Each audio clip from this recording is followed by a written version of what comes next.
やっほやっほ、イヤホン買ってるかい？ふぐみかんのイヤホンレビューの時間だよ。今回紹介するのは、Amazon ですっかりおなじみの雰囲気を放つ、中華ケーブルブランド、JS Hi-Fi から、JS Hi-Fi サソリ。JS Hi-Fi は Amazon で中国製のケーブルを展開する、低価格ケーブルブランド。ラインナップはどれもこれも1万円以下で収まってるんだけど、結構個性的な商品を出してたり、洗剤の手に取った時の品質が中華ケーブルらしくお値段より良かったり、でもって、ラインナップにも独自色が強いのが魅力だ。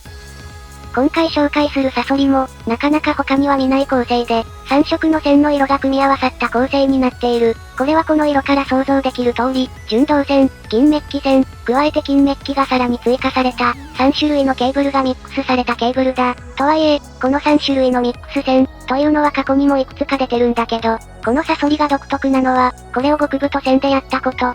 僕の環境は 2.5mm バランス接続が多いので、今回は 2.5mm バランス接続でお願いしたんだけど、なんでかなぁ、洗剤がプラグより太いんですよね。それも2本編み込まれたうちの1本だけでももう太い。現在のトレンドはこういうとにかく極太線になりつつあるみたい。さて、サソリが個性的なのは、洗剤の組み合わせ、線の太さ、だけじゃない。加えて、プラグ部分の装飾も、JS Hi-Fi 独自のものだ。カーボンの太めのチューブに、漫画に出てくるような鉄アレイみたいな、ボリュームのあるメッキパーツ。このプラグの形状で、あ、JS Hi-Fi の上位ラインだな、と一瞬で識別できるくらいには個性的。ただし、あんまりにも太くて干渉する場合があったからか、サソリでは新しいプラグ周りのパーツが採用されてる。これの前の上級ケーブル、シャークと比べると、端っこの球体部分が少し絞られて、ギリギリ干渉しない形状になったな。干渉するかも。と思って購入を控えていた人にも、しっかり改善されたな。それから、見てわかるんだけど、カーボン繊維装飾の施されたチューブ部分も地味に変わっていて、青いメタリックの素地が折り目の間から見える。こういう地味なところにマニアはちょっと嬉しさを感じるのだ。さすがにこのなりなので、柔軟性はないと思いがちなんだけど、安心してほしい。めっちゃ柔らかい。さすがに見た目相応の重量感はあるけど、それでも取り回しに不満を感じるような一台じゃないな。じゃあ、音質について触れていこうか。その前に、洗剤周りのスペックをはっきりと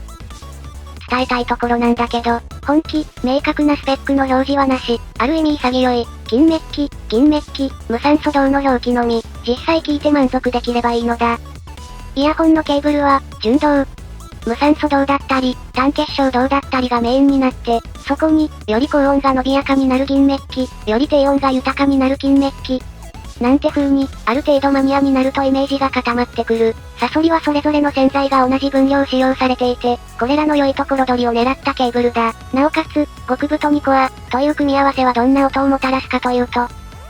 全域強化型だこれ、聞き分けやすく、高音域が引き立ってる気がするんだけど、あれ、低音も強いじゃん。ってことは中音域が下がるかと思うとそんなことはなく、むしろボーカルも聞き取りやすい。バランスの取れてるイヤホンを全体的に力強い音にしたりとか、ドンシャリのパワフルさをそのまんま、ボーカル帯域をより気持ちよく聞きたい時におすすめだ。と、ここまでだとなんだと万能じゃん、と思うかもしれないんだけど、唯一、空間の広がりを感じるイヤホンと組み合わせると、近くでピントが合ってるような音になるので、個性の部分がちょっと変わるかもという印象もある。ただ、音質としては面白いし、この太さの2芯で金銀メッキ足す銅のケーブルはサソリしかないので、そういった独自性からもおすすめしたいな。価格は確かに高いんだけど、その価格を払って試す価値のある一本だと思うぞ。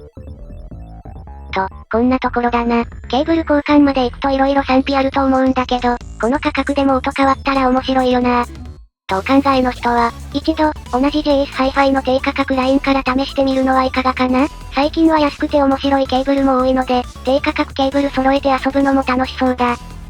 といった感じで今回はここまで。